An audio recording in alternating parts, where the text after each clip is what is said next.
The sound of the slap was louder than it should have been. My cheek burned before my mind even understood what had happened. Princess Zanara stood in front of me, her long silver fingers still curled from the strike, her pale violet eyes narrow with irritation. Around us, the golden hallway of the royal deck went silent. Two of her personal attendants looked away, pretending they had not seen anything. That was how things worked on this ship. You did not see the princess lose her temper. You only felt it, if you were unlucky enough to be standing close. I did not move. I did not speak.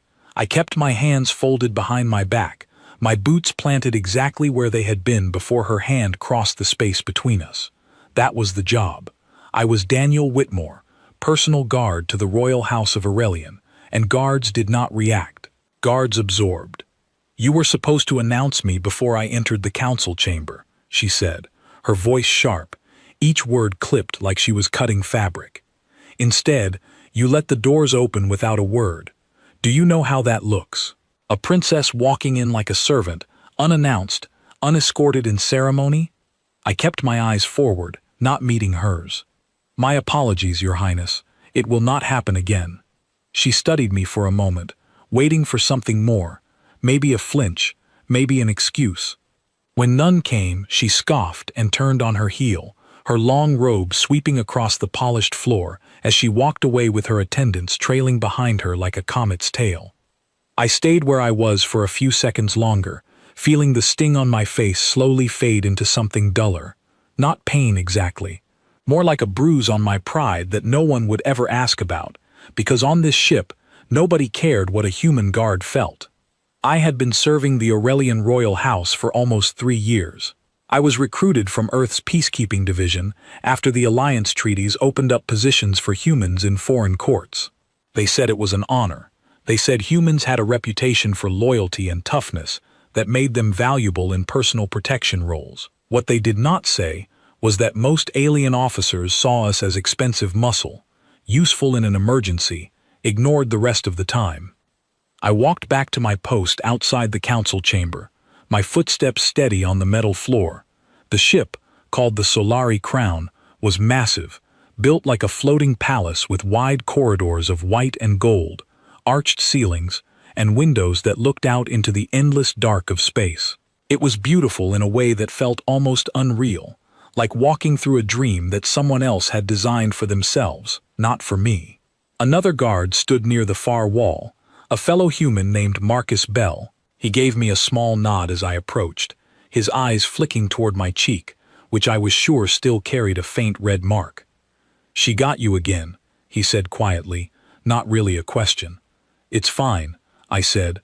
"It's never fine," Marcus muttered. "But I get it. We're not exactly here to be treated like people."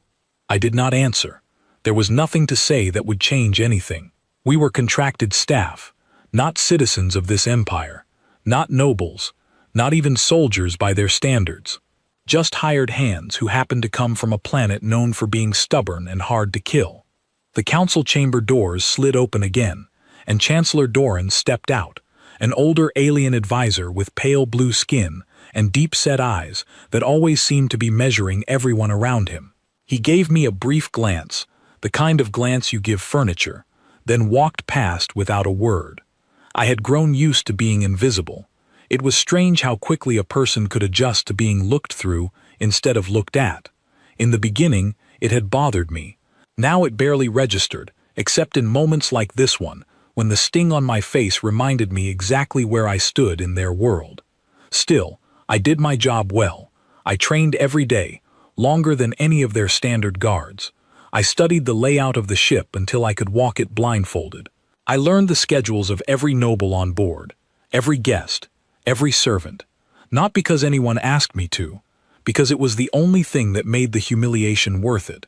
If I was going to be treated like a tool, I decided I would be the sharpest tool they had ever seen. The princess was difficult, there was no denying that.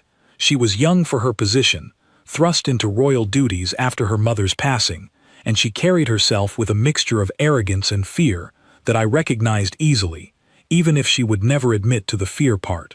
She did not trust easily. She definitely did not trust humans, and she made that clear in small ways almost daily. A dismissive wave, a sharp word, and now, apparently, a slap. I told myself it did not matter. My job was to keep her alive, not to be liked by her. Somewhere along the years, I had learned to separate the two completely. An hour passed with nothing but the quiet hum of the ship's engines and the occasional footsteps of staff moving through the corridor. I stood at my post, watching the wide viewport windows where distant stars blinked steadily against the black.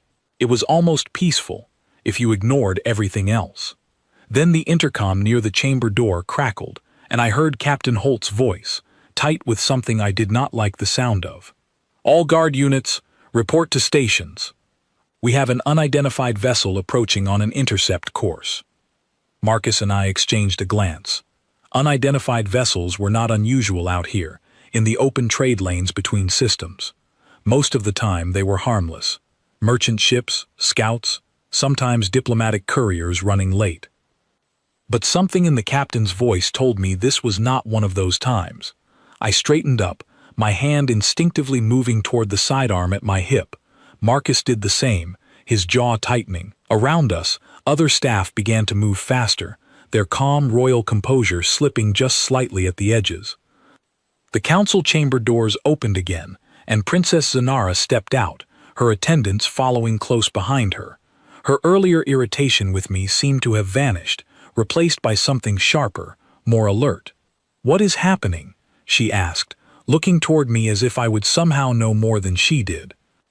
"An unidentified ship, Your Highness," I said.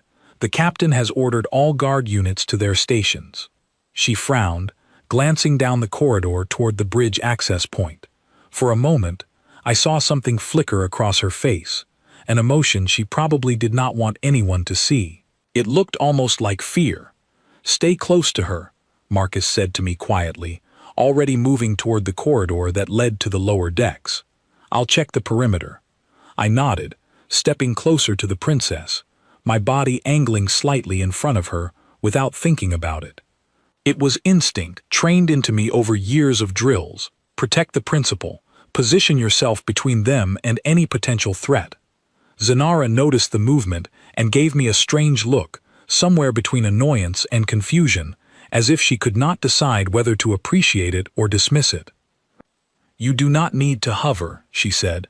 "It's my job, Your Highness," I replied simply.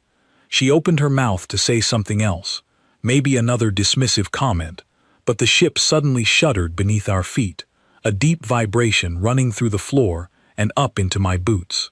The lights flickered once, then steadied. "What was that?" one of her attendants asked, voice trembling. I did not answer right away. I had felt vibrations like that before, during training simulations on Earth. It was not engine trouble. It was the feeling of something making contact with the outer hull. Something had reached the ship. The intercom crackled again, and this time Captain Holt's voice was not calm at all. "All units, this is not a drill. Unidentified vessel has fired on our defense grid. Brace for." The sentence cut off in a burst of static, followed by a deep, groaning shudder that ran through the entire ship, stronger than before. The lights above us flickered violently, then several of them shattered outright, sending small showers of sparks down into the corridor. Somewhere in the distance, an alarm began to wail, a rising and falling tone that echoed through the halls like a warning cry. Princess Zanara staggered slightly, one hand reaching out to grip the wall. Her attendants screamed, clutching each other, their composure completely gone now. I did not think. I moved. My hand went to her arm, steadying her before she could fall, my body already shifting into position between her and the wide corridor windows, in case whatever was happening outside decided to come closer. "Stay behind me," I said, my voice firm, all traces of the earlier humiliation forgotten completely. There was no time for pride now. There was only the job, the one thing I had trained for since the day I left Earth. She looked up at me, her violet eyes wide, and for the first time since I had known her, I saw something other than arrogance in her expression. I saw uncertainty, maybe even a flicker of gratitude, though she would never say it out loud. The alarm continued to wail, growing louder, more urgent. Through the corridor windows, I caught a glimpse of something massive sliding into view against the backdrop of stars, a shape too jagged and too aggressive to belong to any peaceful trade vessel. It was a raider ship, built for one purpose only, and it was aiming straight for us. I felt my pulse quicken, not from fear, but from the sharp, familiar focus that came right before everything changed.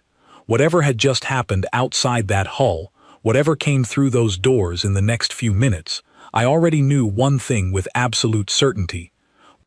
The slap on my cheek did not matter anymore. The insults, the years of being treated like disposable equipment, none of it mattered anymore.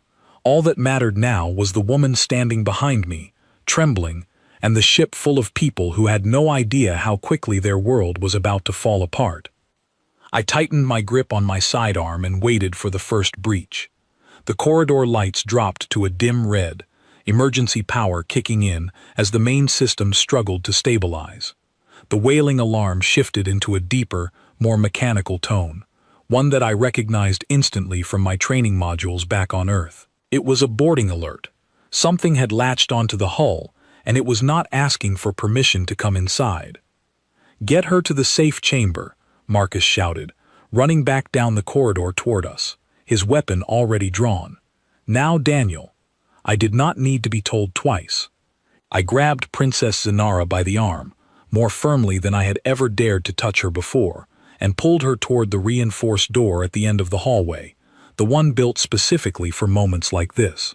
Her attendants scrambled behind us, their earlier composure completely shattered, replaced by pure panic. "Let go of me," Zanara snapped, trying to pull her arm free, some old habit of pride refusing to bend even now. "There is no time for that," I said, my voice sharper than I had ever used with her. "You can be angry with me later. Right now, you move."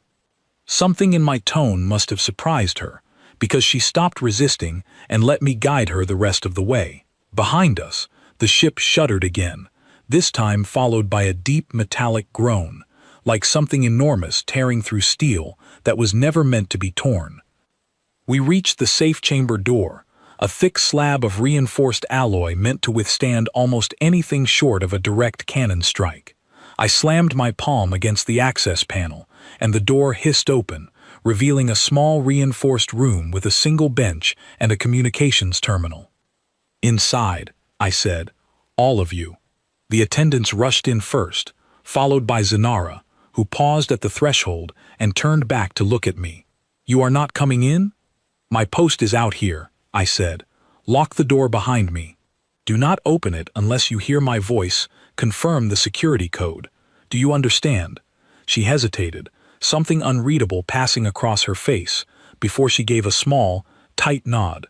"Be careful," she said quietly, so quietly I almost thought I imagined it. I did not have time to respond.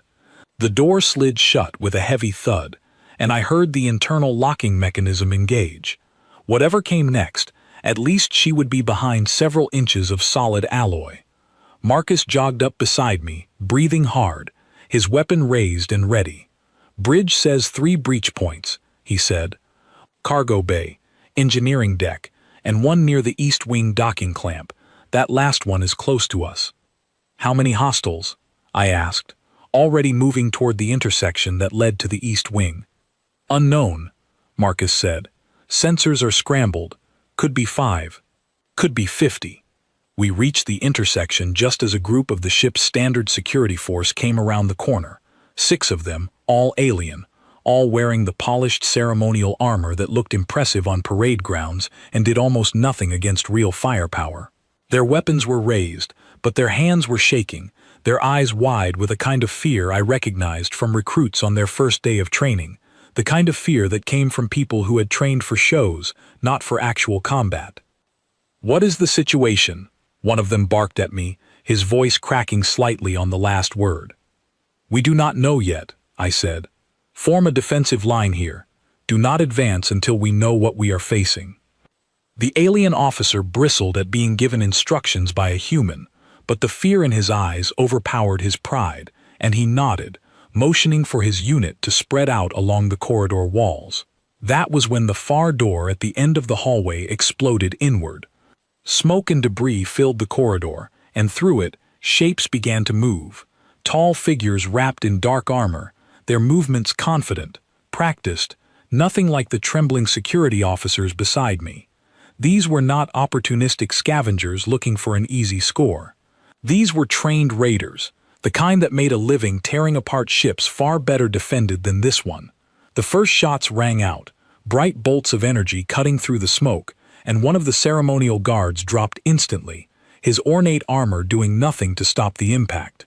The others froze, their weapons trembling in their hands, unable to process what was happening fast enough to react. "Move!" I shouted, grabbing the nearest frozen guard by the shoulder and shoving him toward cover behind a support column.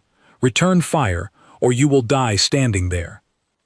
Marcus was already firing, his shots precise despite the chaos, dropping one of the raiders near the doorway. I followed his lead, moving low and fast, using the environment the way I had been trained to, ducking behind support beams and firing in controlled bursts rather than wasting energy on wild shots. The ceremonial guards, to their credit, began to recover, some of them finally returning fire, though their aim was scattered and their positioning was poor. I found myself shouting instructions between shots, telling them where to move, where to take cover, which angles left them exposed. It was strange, giving orders to soldiers who technically outranked me in this hierarchy, but in this moment, rank meant nothing. Survival was the only currency that mattered. A raider broke through the smoke, moving fast toward our position, and I recognized the design of the weapon in his hands immediately, a heavy energy rifle capable of punching through the kind of light cover we were using. I shifted my aim and fired twice, the shots catching him in the shoulder and chest, sending him stumbling backward into the wreckage of the door frame. "They are pushing through faster than we can hold," Marcus called out, ducking behind a column as return fire chewed into the metal beside him. "We need reinforcements." "There are no reinforcements," I said grimly. "This corridor leads straight to the safe chamber. We hold here, or she is not safe at all." The words settled heavily in my chest as I said them. Everything before this moment, every slap, every dismissive glance, every cold word from the princess, felt distant now, unimportant. All that mattered was the door behind us and the person locked inside it. More raiders pushed through the breach, and the fighting grew more intense, energy bolts crisscrossing the smoke-filled corridor, the ceremonial guards finally finding some rhythm despite their fear, following the patterns Marcus and I had shown them. One of them managed to drop a raider clean through a gap in his armor, and for the first time since the attack began, I saw something like determination replace the panic in his eyes. But the raiders kept coming, more than I expected, more than the standard defense protocols had prepared for. This was not a random attack. This felt planned, coordinated, aimed specifically at this section of the ship. A new figure stepped through the smoke, taller than the others, his armor marked with jagged red patterns that clearly denoted rank among his crew.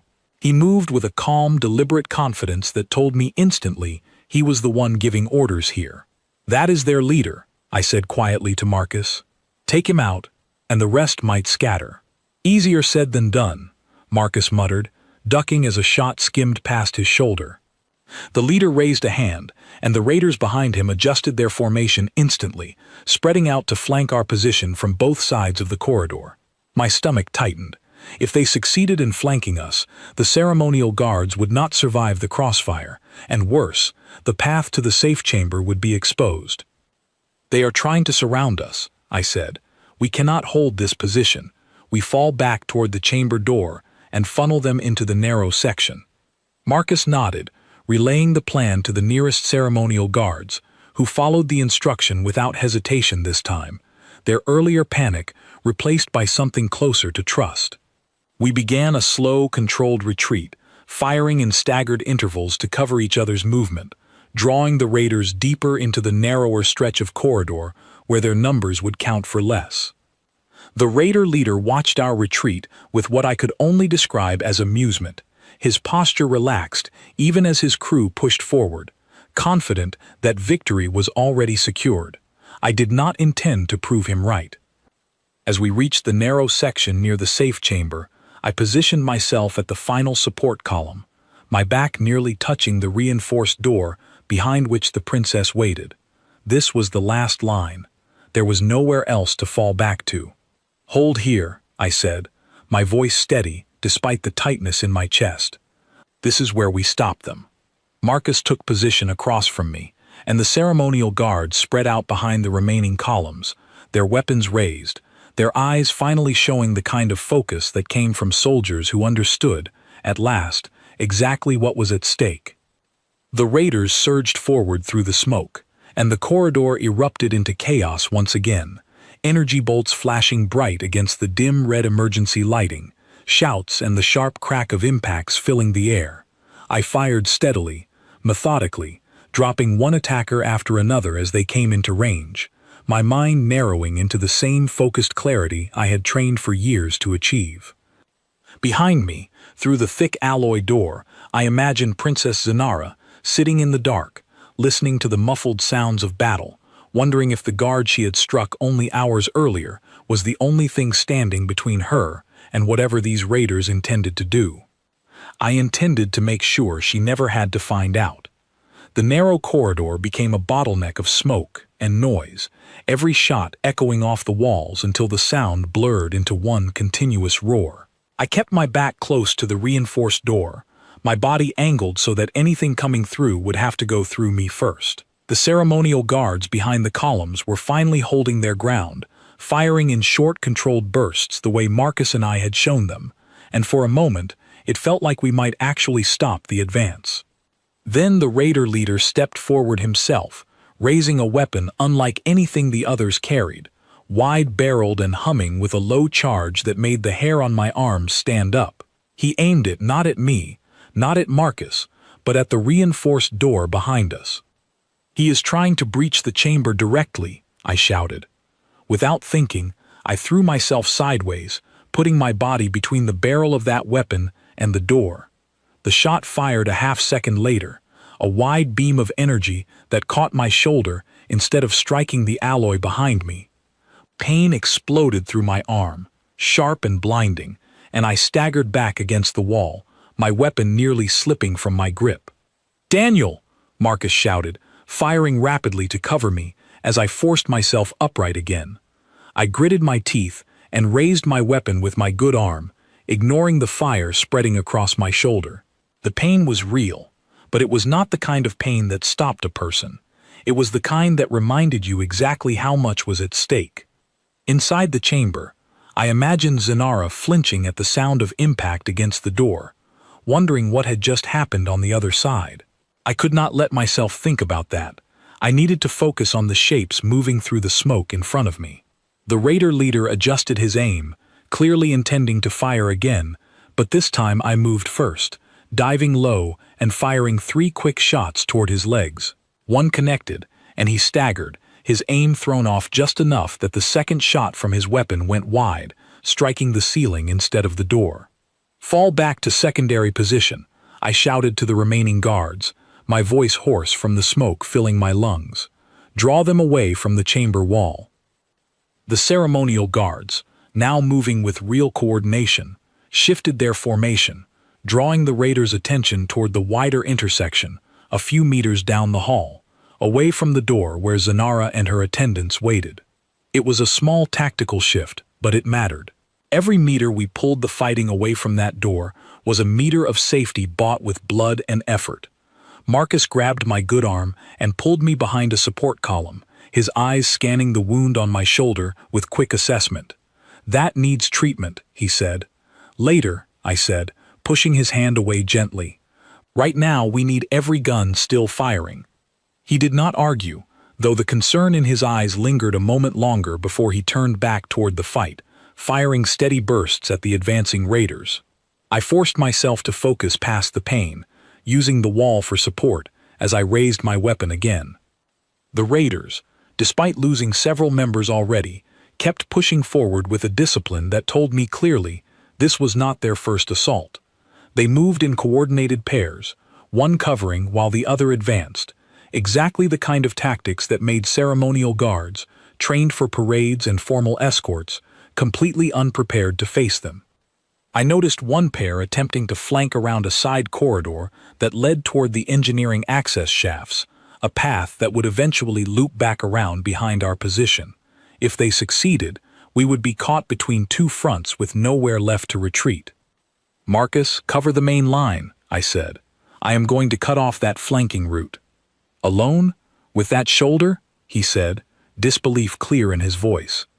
"There is no one else to send," I said. "Hold here." I did not wait for his response. I moved low along the wall, ignoring the sharp protests from my injured shoulder, following the side corridor the two raiders had taken. The smoke was thinner here, giving me a clearer view of the two figures moving cautiously ahead, weapons raised, clearly expecting to catch our defenders by surprise. I was not going to give them that chance. Using the narrow maintenance alcove built into the corridor wall, a space clearly designed for equipment storage rather than combat, I positioned myself just out of their direct line of sight and waited. My training on Earth had drilled patience into me long before it drilled aggression. A rushed shot in the wrong moment could cost everything. A patient shot in the right moment could end a fight before it truly began. The first raider passed the alcove, and I moved fast, using my good arm to strike him hard across the back of the neck with the stock of my weapon, dropping him instantly. The second raider spun toward the sound, weapon raised, but I was already moving, closing the distance before he could fire, driving my shoulder into his midsection despite the pain screaming through my injured arm. We crashed against the corridor wall together, and for a moment it became a raw physical struggle, his gloved hands grabbing for my weapon while I fought to keep it angled away from my own body. Training took over completely now, years of close combat drills flashing through muscle memory faster than conscious thought. I twisted the weapon free from his grip and struck him hard across the jaw with the back of my hand, sending him stumbling before I finished the fight with a controlled shot that dropped him where he stood. I leaned against the wall for a moment, breathing hard, my shoulder throbbing with every heartbeat. The flanking route was clear, at least for now. I forced myself to move again, jogging back toward the main corridor, where the sound of continued fighting told me Marcus and the others were still holding. When I arrived, the scene had shifted. Several more raiders lay scattered across the corridor floor, but so did two of the ceremonial guards, their bodies still, their weapons fallen beside them. Marcus was pressed against a support column, reloading quickly, his expression tight with the kind of exhaustion that came from sustained combat rather than a single burst of adrenaline. "How bad?" I asked, kneeling beside him briefly. "We lost 2, he said grimly.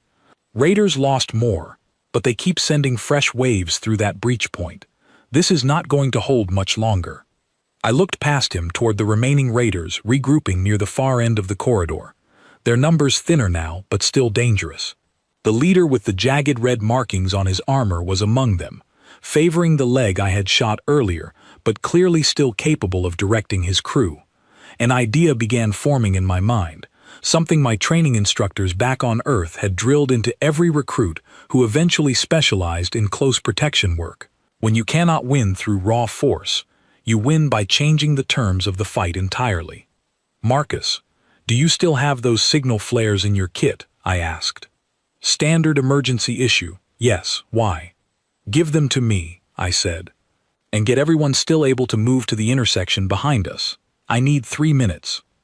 He did not question me, pulling 2 compact signal flares from his belt pouch and handing them over before relaying the order to the remaining guards to fall back toward the intersection. I moved quickly toward the environmental control panel built into the corridor wall, one of the maintenance access points every guard was required to memorize during ship familiarization training, even if most never expected to use it in actual combat. I overrode the local ventilation controls, redirecting airflow to pull the thickening smoke away from our position, and instead concentrate it directly over the raiders' regrouping point. It was a small thing, barely noticeable at first, but it would blind their thermal targeting systems just long enough. Then I primed both signal flares and threw them down the corridor toward the raiders, the bright magnesium light flaring instantly against the thick smoke I had just redirected toward them, creating a blinding, disorienting flash that scattered their formation in confusion. "Now!" I shouted, firing into the chaos alongside Marcus and the remaining ceremonial guards, our shots finding targets stumbling blind through the sudden flash and smoke. Several raiders went down before they could reorient, and the ones still standing began retreating back toward the breach point, no longer certain how many defenders they were actually facing. The raider leader shouted something in a language I did not understand, clearly ordering his remaining crew to regroup, and within moments, the corridor grew quiet, except for the ringing in my ears and the distant hum of the ship's damaged systems trying to stabilize. "They are pulling back," one of the ceremonial guards said, disbelief evident in his voice. "They are regrouping," I corrected, lowering my weapon slightly but staying alert. "This is not over. That was their forward assault team. If they have a real plan, they will send something bigger next." Marcus wiped sweat from his brow, glancing at the fallen guards with a heavy expression before turning back to me. "You saved the chamber," he said quietly. "Both times." I did not answer right away, the adrenaline slowly beginning to fade, leaving behind the sharp reminder of the wound on my shoulder and the exhaustion settling into every muscle. I glanced toward the reinforced door, still sealed, still holding whatever secrets and fears waited on the other side of it. "Confirm the security code," I said toward the door, my voice steady despite the pain. "It is Daniel. The corridor is temporarily clear." There was a pause, long enough that I began to worry, before the internal locking mechanism finally disengaged, and the door slid open just enough to reveal Princess Zanara, standing just inside, her attendants huddled behind her, all of them pale with fear but unharmed. Her eyes moved immediately to the wound on my shoulder, and something shifted in her expression, something I had never seen from her before. Not pity, not obligation, something closer to genuine concern. "You are injured," she said quietly. "It is manageable," I said, though the throbbing pain suggested otherwise. She stepped forward, ignoring the protests of her attendants who tried to pull her back into the safety of the chamber, and looked past me at the scattered evidence of the fight that had just taken place only meters from where she had been sheltering. "They were trying to reach me," she said, not really a question. "Yes," I said simply. There was no point softening it now. She was quiet for a long moment, her gaze moving between the fallen guards, the scorch marks along the walls, and finally back to me, standing there with blood soaking into my sleeve and a weapon still gripped tightly in my good hand. "Why did you protect me?" she asked, her voice carrying something raw and uncertain. "After everything." I met her eyes directly, something I rarely allowed myself to do, and answered honestly, without the careful diplomatic phrasing usually expected of someone in my position. "Because it was never about you being kind to me," I said. "It was about doing what is right, regardless of how I am treated. That is what my people are like, Your Highness. We do not require respect to act with honor." She looked at me as though seeing something entirely new, something she had never bothered to consider before in the years humans had served aboard ships like this one. Before she could respond, the ship shuddered violently again, a deep grinding sound echoing from somewhere far below, followed immediately by Captain Holt's voice crackling urgently over the intercom. "All units, second wave incoming, multiple breach points confirmed. This is not a raiding party anymore. This is a full assault." Zanara's expression tightened, the brief moment of vulnerability replaced quickly by the sharp focus of someone realizing the danger was far from over. She looked at me, and for the first time since I had known her, there was no arrogance in her voice at all. "What do we do now?" she asked. I checked the charge remaining in my weapon, glanced toward Marcus and the exhausted remaining guards, and felt the wound in my shoulder pulse with a fresh wave of pain that I forced myself to ignore. "Now," I said, "we make sure they never reach this door again." Captain Holt's warning proved accurate within minutes. The second wave hit harder and faster than the first, breach points opening simultaneously across 3 different sections of the ship, overwhelming a defense force that had already been stretched thin by ceremonial guards unprepared for real combat. I made the decision quickly, knowing we could not simply wait behind this door and hope the rest of the ship held. "We cannot stay static," I said, turning to Marcus and the remaining guards. "If engineering falls, they cut life support to this section eventually, and no reinforced door will matter. We need to help secure the ship, not just this hallway." "And leave the princess unguarded," one of the ceremonial guards said, his tone sharp with disbelief. "She will not be unguarded," I said. "She will be moving with us, in a position we control, rather than sitting in a box waiting for someone to eventually breach it. Static defense loses against a determined force. Mobility and control of terrain wins." Zenara, still standing just inside the chamber doorway, looked between us with an expression that mixed fear and something else, a kind of trust she had clearly never extended toward me before this day. "I will not slow you down," she said firmly, surprising her own attendants with the resolve in her voice. "Good," I said, "because we need every advantage we can get." I quickly laid out a plan, drawing on everything I had learned during my years of training, adapted now to fit a crew of exhausted ceremonial guards who were finally beginning to understand that survival required more than standing in a straight line and firing blindly. I split them into 2 smaller units, each covering different angles, moving in short controlled bursts between points of cover rather than remaining exposed in open corridors. "Watch your corners," I told them, demonstrating quickly how to check blind spots before advancing. "Never reload in the open if you can avoid it. And remember, these raiders expect ceremonial guards who panic. Every time you do not panic, you take away their advantage." The guards absorbed the instructions with a seriousness that had not existed hours earlier, their earlier fear slowly reshaping itself into disciplined focus. It was strange watching alien soldiers who had dismissed human tactics for years suddenly clinging to every word I said, but there was no time to reflect on the irony of it. We moved as a unit toward engineering, Zenara positioned carefully in the center of our formation, protected on all sides, while Marcus and I took point, clearing corners and confirming safe passage before allowing the others to advance. Along the way, we encountered scattered raiders attempting to secure key junction points, and each time, the ceremonial guards responded with growing confidence, following the patterns we had drilled into them only minutes earlier. At one junction, we found a group of engineering staff pinned down behind an overturned equipment cart, unable to reach the primary control room where the raiders were attempting to disable the ship's defensive grid entirely. Grace Sullivan, the lead engineer, a sharp-eyed woman with grease still smeared across her cheek from earlier repairs, waved us over urgently. "They are trying to shut down our shield emitters," she said. "If they succeed, more raider ships can dock without resistance. We need to reach that control room." "How many hostiles?" I asked. "At least 6, maybe more," she said. "We do not have the firepower to push through." I glanced at Marcus, then at the layout of the corridor ahead, calculating angles and cover points quickly. "Grace, is there an alternate access route into that control room?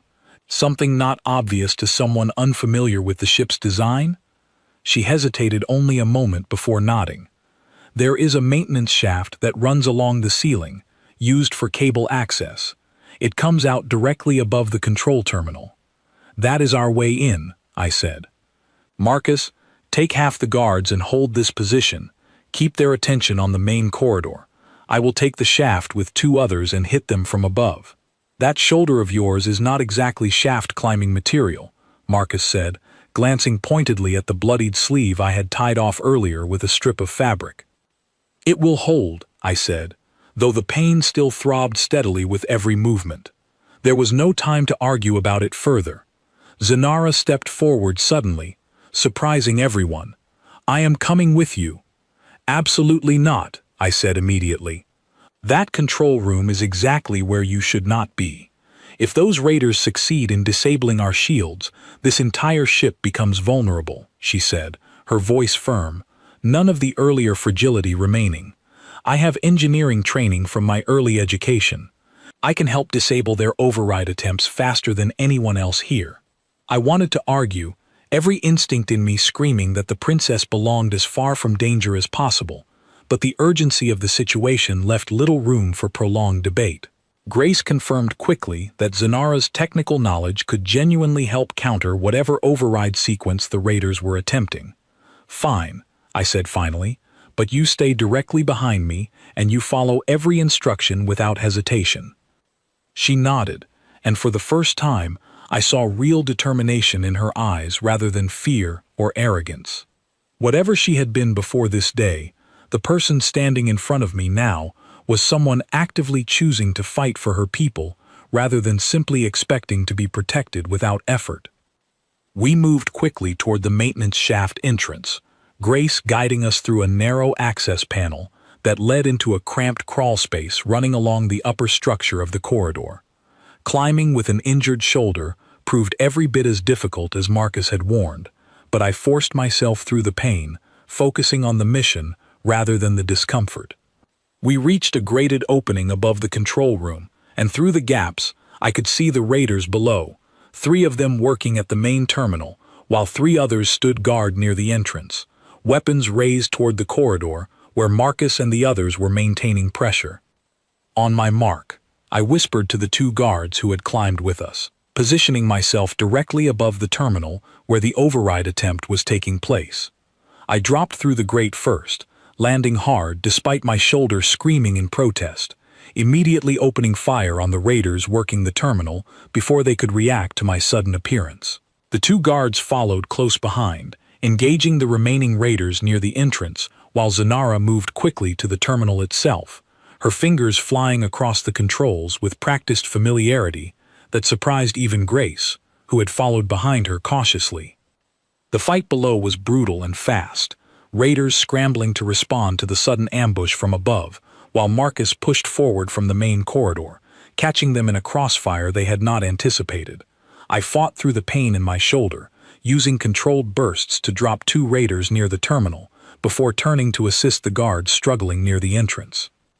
That was when the raider leader appeared again, stepping through the doorway with his jagged red armor now scorched and dented from earlier encounters, his expression twisted into something between rage and grim determination. He had clearly tracked our movement personally, unwilling to let his forward assault fail without a direct confrontation. "You," he said, his translated voice carrying a low, guttural edge, "have caused more trouble than an entire squad should be capable of." "Then maybe bring an entire squad next time," I said, raising my weapon toward him.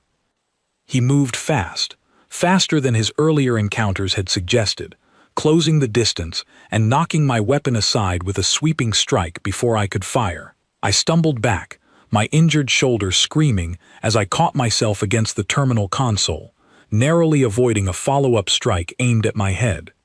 Behind him, I saw Zanara still working frantically at the controls, Grace shouting something about the override sequence nearly complete, but the raider leader's attention shifted suddenly toward them, recognizing perhaps that the princess herself was the true prize standing within his reach. He lunged toward her, and everything in me moved before conscious thought could catch up. I threw myself forward, ignoring every scream of pain from my injured shoulder, and intercepted him just before he reached her, driving my good shoulder into his chest with every bit of remaining strength I had. We crashed to the ground together, and he recovered faster than I expected, driving an elbow hard into my injured shoulder, sending white-hot pain lancing through my entire body. I nearly blacked out from the intensity of it, but I forced myself to hold on, wrapping my good arm around his weapon hand to prevent him from bringing it to bear against Zanara, who had turned now, watching in horror as the struggle unfolded only feet away from her. "Finish the override," I shouted through gritted teeth, straining against his strength. "Do not stop." Zanara hesitated only a moment before turning back to the terminal, her hands shaking but moving with renewed urgency, Grace beside her, confirming each step of the sequence. The raider leader twisted hard, breaking free of my grip and striking me across the face with the back of his gauntleted hand, the impact snapping my head sideways and leaving my vision swimming. He rose quickly, raising his weapon toward me this time, clearly intending to end the fight before I could recover. I saw the shot coming and had no time to fully avoid it.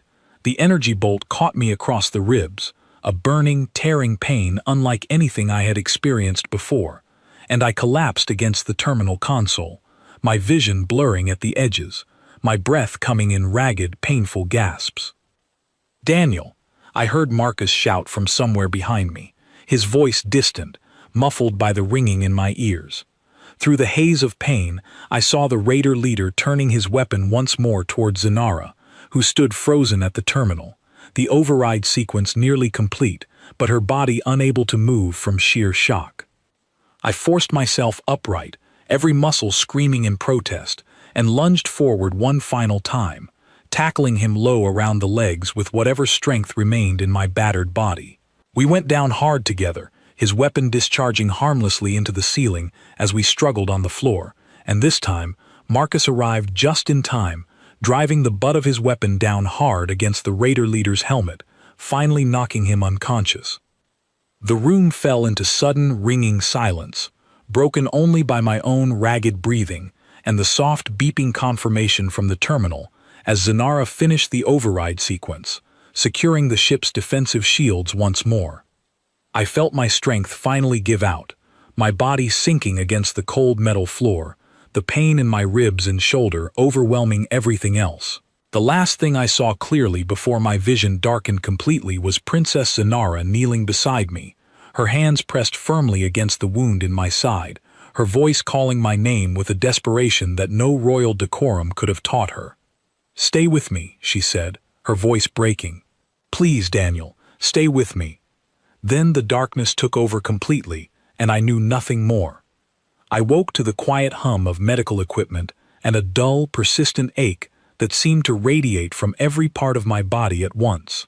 The lights above me were soft, not the harsh emergency red I remembered from the corridor, and for a moment I simply lay still, letting my senses slowly return, piecing together where I was and what had happened. The medical bay came into focus gradually, its walls lined with monitoring equipment, most of it unfamiliar in design but clearly doing its job, given the steady rhythm of the readouts beside my bed. Oliver Bennett, the ship's chief medic, a calm, thoughtful man with kind eyes and steady hands, noticed my movement immediately and stepped closer. "Easy," he said gently, checking the readouts on the monitor beside me. "You took a serious hit to the ribs, and that shoulder wound was deeper than it looked. You lost more blood than anyone should walk away from, honestly." "How long?" I asked, my voice hoarse and unfamiliar even to my own ears. "2 days," Oliver said. "You have been unconscious most of that time. The ship's medical systems handled the worst of the internal damage, but your body still needed time to recover from the shock." I tried to sit up, immediately regretting the decision as pain flared sharply across my ribs, forcing me back down against the pillow with a sharp exhale. "Do not push it," Oliver said, adjusting something on the monitor. "You are healing well, but well does not mean fully recovered." "The ship," I said, ignoring the pain as best I could. "Did we hold?" Oliver's expression shifted into something more reassuring. "The Raiders retreated once their assault force failed to disable our shields and their leader was captured. Captain Holt confirmed reinforcements from a nearby patrol fleet arrived shortly after, forcing the remaining Raider ships to withdraw entirely. The Solari Crown held, thanks in no small part to you and the guards who fought alongside you." Relief washed over me, heavier than I expected, loosening something tight in my chest that had nothing to do with the physical wounds. "And the princess?" I asked. "Is she safe?" "Perfectly safe," Oliver said, a small, knowing smile crossing his face. "In fact, she has been asking after you every few hours since you were brought in. I believe she is waiting just outside right now, actually." I blinked, surprised by that piece of information more than anything else Oliver had told me. Before I could fully process it, the medical bay door slid open, and Princess Zanara stepped inside, her usual formal robes replaced by simpler attire, her expression carrying none of the cold arrogance I had grown so used to over the past 3 years. She approached slowly, her eyes moving across the bandages visible beneath the thin medical blanket, and for a long moment she said nothing at all, simply studying me with an expression I could not fully read. "You are awake," she said finally, her voice quieter than I had ever heard it. So it seems, I said, attempting a small, tired smile despite the discomfort. Oliver excused himself quietly, giving us privacy, the medical bay door sliding shut behind him with a soft hiss. Zanara pulled a chair closer to the bedside and sat down, her hands folded in her lap, her posture noticeably less rigid than the formal bearing she usually carried in public. "I have spent the last 2 days thinking about everything that happened," she said slowly. "About the years before that as well." I remained quiet, sensing that whatever she needed to say required space rather than interruption. "I struck you," she continued, "over something as trivial as an announcement protocol. And within hours you were willing to give your life protecting me, without hesitation, despite everything I have ever done to make your position here difficult." She paused, her jaw tightening slightly. "I do not understand it. I have been raised my entire life believing that respect must be earned through status, through birthright, through power. Yet you extended something to me that I never earned from you at all." "It was never about earning it," I said quietly. "Protecting you was my duty, regardless of how you treated me. But more than that, it was the right thing to do. My people believe that honor is not conditional. We do not require good treatment to act with integrity." She looked down at her hands for a long moment, something clearly weighing heavily on her mind. "On my world," she said eventually, "we are taught that other species, especially ones as young and undeveloped as yours, exist primarily to serve. I believed that without ever truly questioning it, because everyone around me believed the same thing." She looked back up at me, her violet eyes carrying something raw and honest. "But you fought harder, fought faster, and sacrificed more than any of my own trained soldiers. You saved not just my life, but the lives of everyone aboard this ship, including people who have spent years treating you as though you were beneath them." "Most of my people would have done the same," I said. "It is not unique to me. It is simply how we are." "Then perhaps that is precisely the problem," she said softly. "We have underestimated your kind for far too long, mistaking your composure for submission, your patience for weakness. I see now how mistaken that belief truly was." The room fell into a comfortable silence, the earlier tension between us finally beginning to dissolve into something new, something neither of us had words for yet. "I owe you an apology," she said finally, "not just for the strike in the corridor, but for every dismissive word, every cold gesture over the past 3 years. You deserved better than what I gave you, long before any of this happened." I studied her for a moment, surprised by the sincerity in her voice, something I had genuinely never expected to hear from her.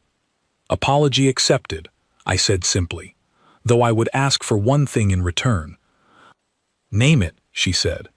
"Treat the next human guard assigned to your protection the way you would treat any soldier who has earned your respect," I said, "not because of what happened here, but because it is simply the right way to treat people who are risking everything for your safety." She nodded slowly, something resolute settling into her expression. "I intend to do more than that," she said. "I have already spoken with Captain Holt and Chancellor Doran about revising the treatment protocols for all contracted staff aboard this vessel, human and otherwise. What happened here should never have been allowed to reach the point it did, not because of the raiders, but because our own arrogance nearly cost us everything before the fighting even began." Over the following days, as my body slowly healed under Oliver's careful supervision, word of the battle spread quickly throughout the ship, and eventually throughout the wider royal court back home. Marcus visited often, filling me in on details I had missed while unconscious, including the fact that the ceremonial guards who fought alongside us had been formally commended for their actions, a rare honor for soldiers who had never seen real combat before that day. "They are asking for additional combat training now," Marcus said, grinning slightly as he sat beside my bed one afternoon. "Apparently getting shot at tends to change people's priorities rather quickly." "Imagine that," I said dryly, though the humor helped ease some of the lingering tension still sitting in my chest. Grace Sullivan visited as well, thanking me personally for trusting her knowledge of the ship's structure during the assault on engineering, and Chancellor Doran, of all people, stopped by briefly to express what he called measured acknowledgement of my contribution to the ship's survival, which from someone as reserved as him, apparently counted as high praise according to Marcus. But it was Zanara's visits that became the most frequent, and gradually the most meaningful. She came each day, sometimes staying only briefly to check on my recovery, other times remaining for hours, discussing everything from the political tensions that likely led to the raider attack, to smaller, more personal conversations about Earth, about my life, before joining royal service, about the family I had left behind to take this position. "Do you regret it?" she asked one afternoon, near the end of my recovery period, "leaving your home to serve here, given everything you have endured?" I considered the question carefully before answering. There were moments I questioned it, I admitted.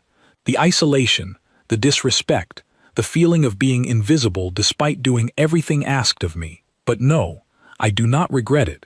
If nothing else, these past few days proved that the choice to act with honor, regardless of how you are treated, matters more than the treatment itself. She was quiet for a long moment, then reached out, placing her hand gently over mine, a gesture so unlike the cold, distant princess I had known for years that it caught me entirely by surprise.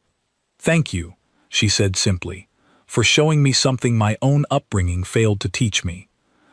By the time I was finally cleared for full duty, the Solari Crown had already resumed its diplomatic course toward the outer systems, the earlier chaos of the attack replaced by a renewed sense of order, though clearly a different kind of order than what existed before. The ceremonial guards trained harder now, taking their duties seriously in ways they never had before.